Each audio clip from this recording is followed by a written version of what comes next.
The following is an excerpt from an interview between fiction writers Joan and Bernice Morgan, which took place on November 28, 2008, in St. John's, Newfoundland. The full text of the interview is available in Riddle Fence number 4. Bernice, what was your comfort level when you were writing about another culture, when you're writing about Shauna Diffit? You know, and was appropriation of voice ever an issue, or did it cross your mind at all? I think things that might have constricted me they were not political. There were many other things.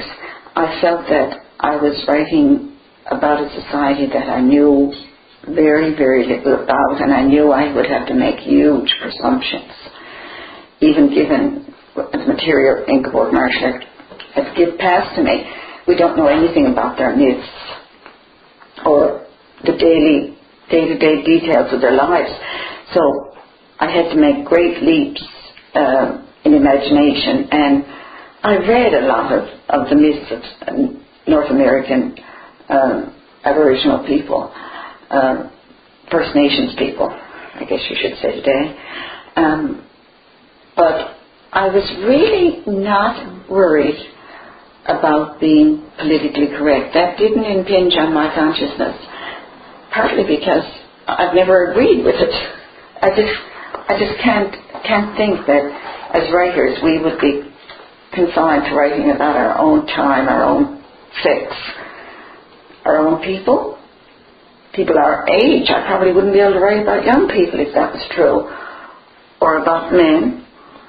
So I don't really think that ever did enter on my consciousness. There were other things that did, like making my own ancestors virtually the villains of the story. That did a bit, but not that I would have. Of course, it's a horrible thing to say, but I did have a degree of freedom because there are no biopics to contradict me, or to say we could have written that, or I'm presuming there are none. I like to think there are.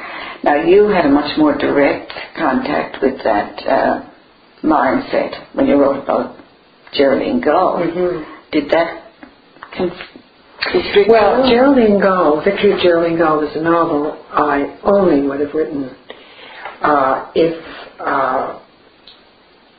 I wrote it only because I was living, my husband and I were living in a swampy creek village up on Hudson Bay.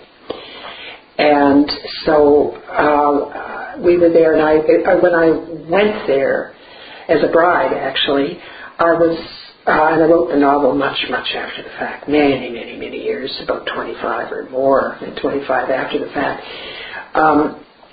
I was completely ignorant about First Nations people. I didn't know anything about them, and probably made assumptions I don't remember now. But anyway, I was completely transformed by the experience, and so I used to write these letters to my sister, and she saved them, and later on sent them back to me, and then I started working on the novel. Wonderful. Now, I was very fortunate that book, which was published in 1988, was just before the whole appropriation of voice issue came up, and it started with the Women's Press, a cooperative, I think it was in Toronto, where the board was split because there were women who were writing from the point of view of somebody perhaps in Venezuela, and it really just caught fire.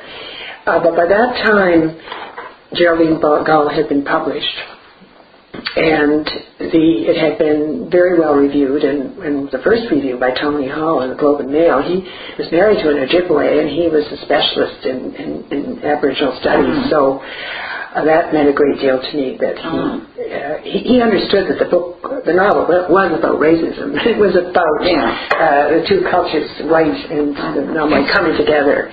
So I was very fortunate. But I think that if my novel had been sent into Macmillan, they published it first, I don't think it would have been published. No, I think that was such a hot, contentious issue. I think that no publisher probably would have taken the risk. Do you think that would be true today? No, I don't think so. I don't think so.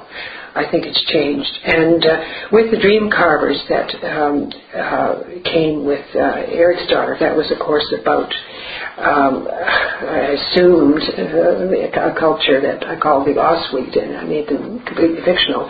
And they were at the time of the North, and so they would be what I guess archaeologists now would call the recent Indians.